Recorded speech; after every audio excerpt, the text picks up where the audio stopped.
నరసింహ శతకము. జందెమింపుగవేసి సంధ్యవార్చిననేమి బ్రహ్మమందక కాండు బ్రాహ్మణుండు. తిరుమణి శ్రీచూర్ణ గురురేఖలిడినను విష్ణునొందక కాండు వైష్ణవుండు.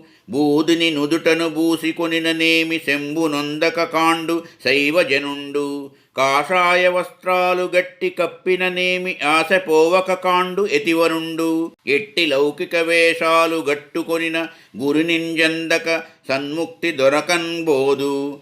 భూషణ వికాస శ్రీధర్మ పురనివాస దుష్ట సంహార నరసింహ దురిత దూర. నరసింహస్వామి జందెము బాగుగా వేసుకొని సంధ్యవార్చినను బ్రహ్మము నెరుగకున్న బ్రాహ్మణుండు కాడు. తెల్ల నామములు మధ్య నెర్రని రేఖలు దిద్దినను విష్ణువును పొందక వైష్ణవుడు కాడు. భస్మము నొసట భూసినను ఈశ్వరుని పొందక శివభక్తుడు కాడు. కాని గుడ్డలు గట్టిగా కప్పుకొనినను కోరిక చావనట్లయిన సన్యాసి కాడు. లోక సహజమైన ఎట్టి వేషములు వేసికొన్నను గురుని పొందకున్న ముక్తి లభింపదు. మా ఈ వీడియోలు మీకు నచ్చినట్లయితే లైక్, షేరు అండ్ సబ్స్క్రైబు చేయండి.